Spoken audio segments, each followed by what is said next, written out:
starting my timer, refreshing.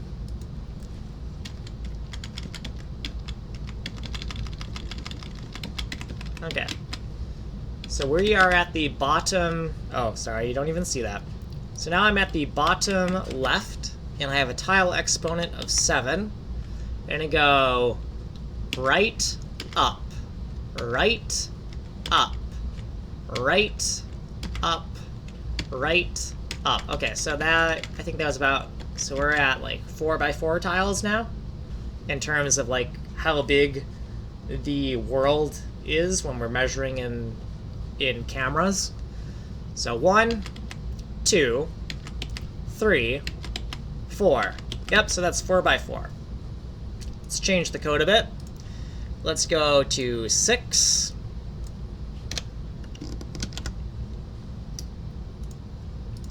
Refresh.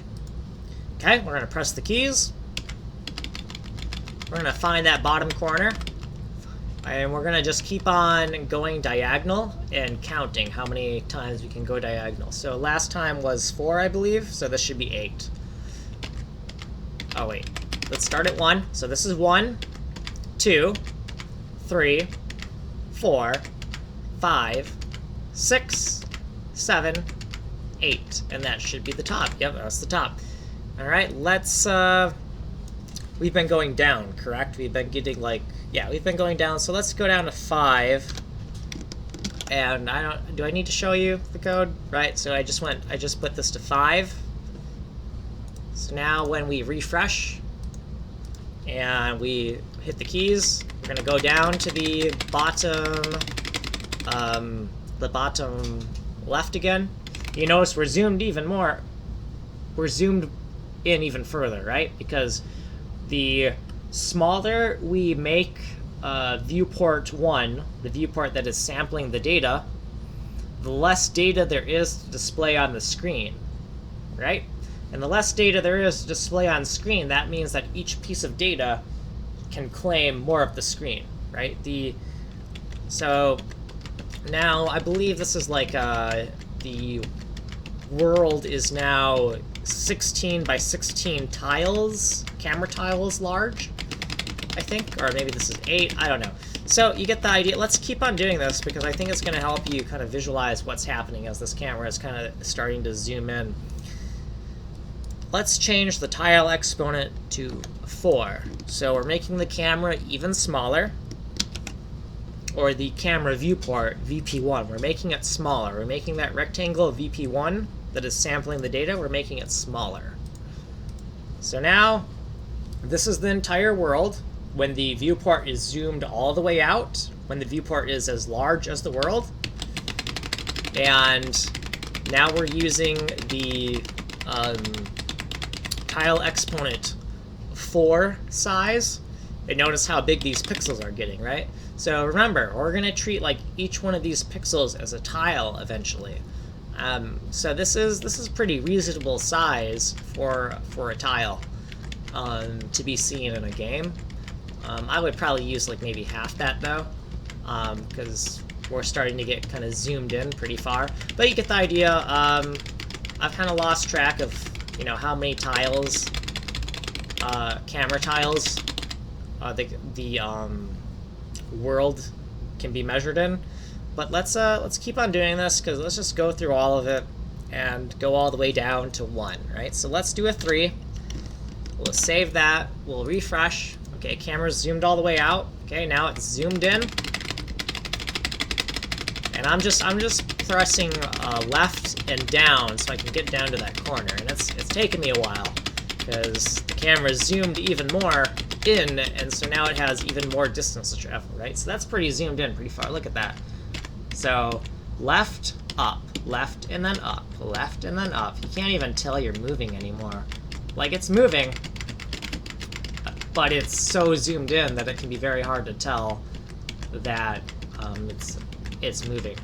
And so you might be wondering, well, why would I have a camera like this that just moves like this? Like that's kind of, is that very useful? And yeah, it's useful for me for what I want to do, because before I before I even worry about a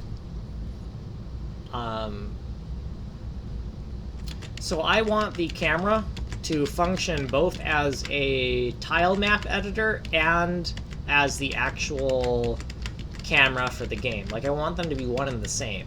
So the first thing I'm more concerned with is trying to get a camera that functions well as a tile editor, right? So this is like my level editor camera, basically, and that's why it is going to snap to the grid like this.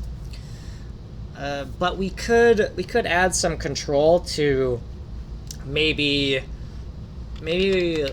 to kind of showcase that we're actually moving over the data. We could add something that is that off? It looks like I might have some type of off by 1 error in my rendering because I'm seeing a little blue edge here. I'll have to address that at a later date. Yeah, because I think something's off because this is... Oh, well, not necessarily, because that was just my default pattern that I'm filling with, so it might not be snapped to a grid exactly. I'll find that out later. I'll find out if that's wrong or not. Okay, but yeah, we could add some type of feature where there's like a tween value of like the previous tile value and the current tile value, and then like a percentage tween that could animate this transition from like here to here, so you can see it kind of snap into focus. I might add that. I'll have to think about it. But this is good for now. I mean, we have something where we can zoom around, but we should probably change it to... Before we save the code and like post on Stack Overflow, we should probably use a less extreme zoom. But before that, I just want to show you. So if we have, let's just use a value of. So if we use a tile exponent of 0, it's going to be a 1 pixel by 1 pixel camera, which is like a 1 tile by 1 tile camera. So that's like an extreme close-up. Let's refresh.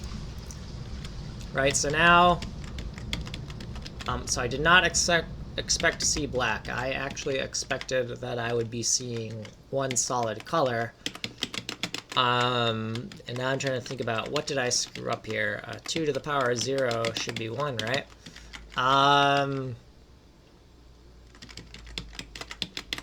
That actually might have just given away what my off by 1 error is.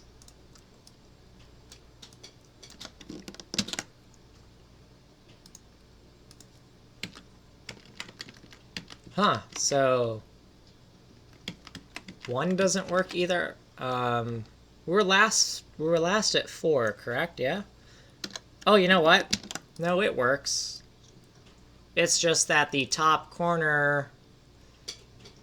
No, the top corner would be up here. It's not black. Is it? Well, wait a second, is it? No, I don't think so. Did I just break something? Let's use 4. Okay, and let's refresh. Oh, okay, that's lightening up. So right now, so 0, 1,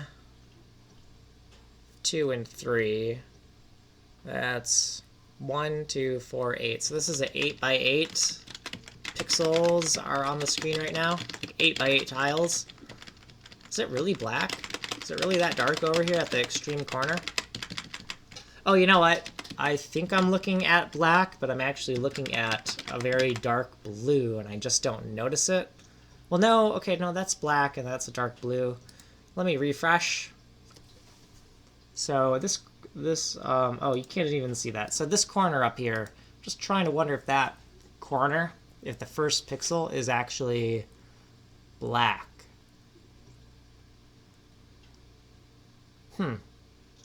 And down here is this. Okay, so we'll go straight right or straight left from here with a tile exponent of 0, and we're going to expect that to like brighten up or something. So let's refresh.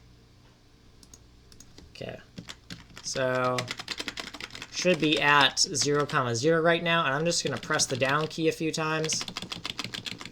Okay, so it's getting brighter. Okay, so yeah, maybe the first pixel is black. How did I do my formula? I took like the X was red, and then I modulated it by 255, and then I did the same thing, like green was modulated by 255, and that was Y. So that would mean that 0, 0 would actually be black. Yeah, when I think about how I did my fill patterns, the first pixel definitely would be black. It's just that when I'm looking at the screen here, it doesn't look like the first pixel would be black, but like everything else, all the math that I did says that the first pixel would be black. It's just that a gradient doesn't look like it actually starts at black. I just would expect it to be a little bit darker here than it is, and so that's kind of throwing me off. But I think that's all correct. So let's make so we know that if we use like a 9, it's going to be the whole thing, or was that 8? Well, let's just use, I don't know, let's use 7 for our exponent, and then 2 to the power 9, was that 512? 2 to the power of 9 was 512, so 8, 7, so that's 4 by 4. Refresh. Okay, so there's 2, 3, and 4. 4 by 4. Okay, yeah, so that's good enough for me, right? The next thing we probably want to do before we're done here is when we refresh, I don't think we should have it like this. We should update the graphics of the viewport 1 snapper. And let me think. Read event, update coordinates, update graphics. Okay, so I really don't want the update functions to be called directly. So the way I'm going to do this, to make it so that when it starts up, the viewport snapper is already kind of in effect, I'm going to do this dot force update. And I'm going to call it force update, not just normal update, to kind of give you the feeling that it's not something you're supposed to be doing all the time, you know? And we're going to make force update like that. Because usually it's just going to update when you press the keys, and that'll be all the updating that needs to be done. But in this special circumstance, when we first kind of like boot up, we're going to need to force update it. And with that, what we're going to do is we're going to have like a function force update here. And then that's just going to call update. Oh, hold on. That's just going to call update. And then update is going to be this logic here. So now we can actually factor this out. Earlier we weren't going to factor it out, but now we can. So we're going to take update. The call to update and force update just calls update.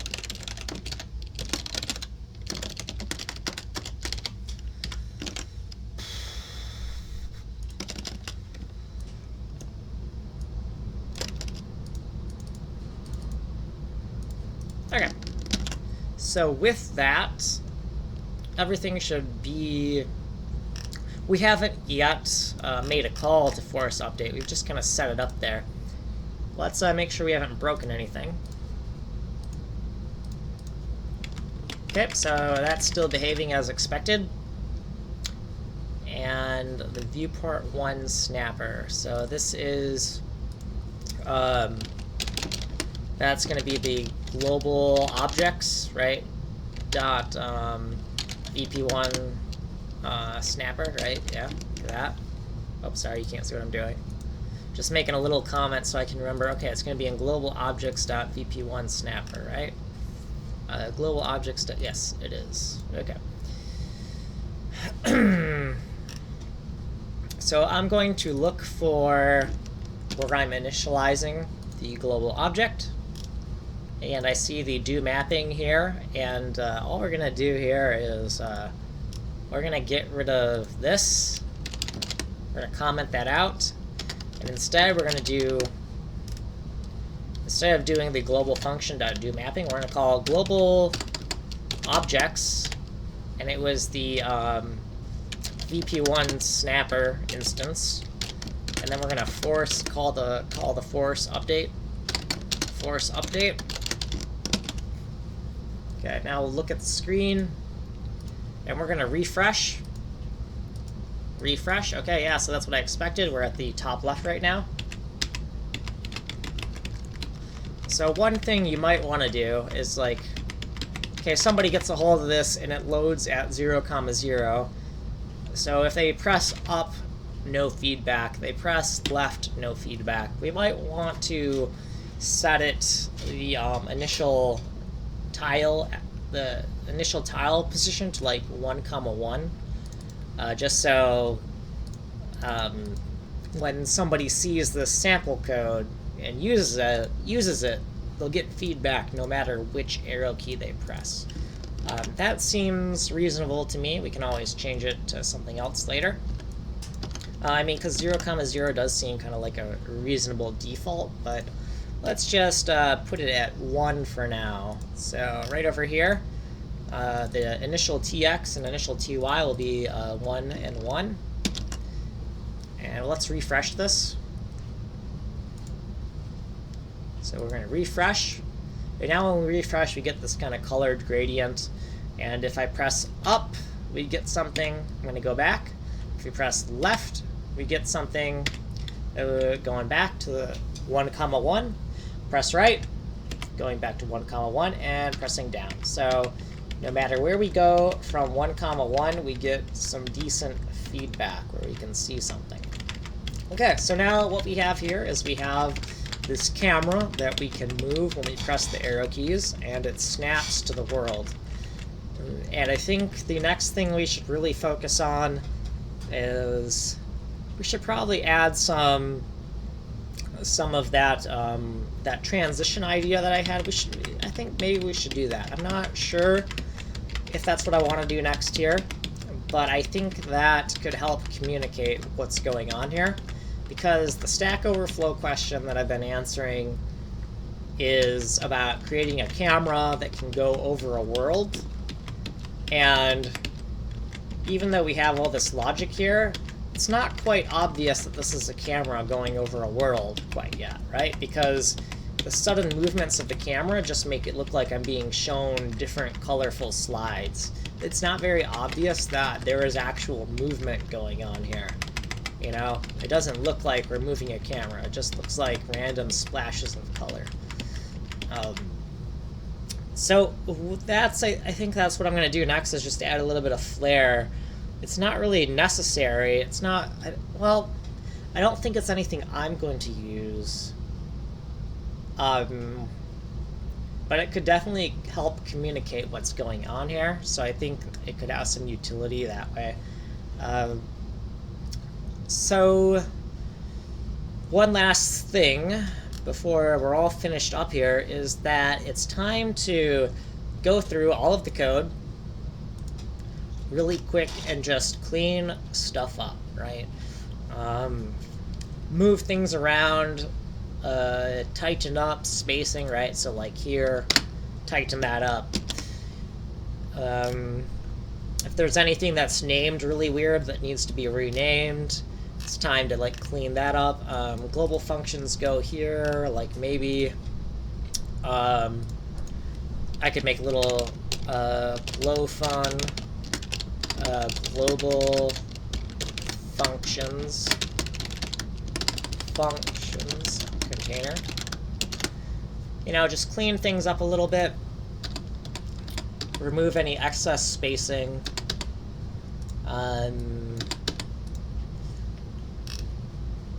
let's see, what is this comment?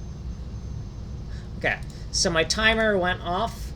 In the next video, all it's going to be is it's going to be cleanup, and then we'll be done.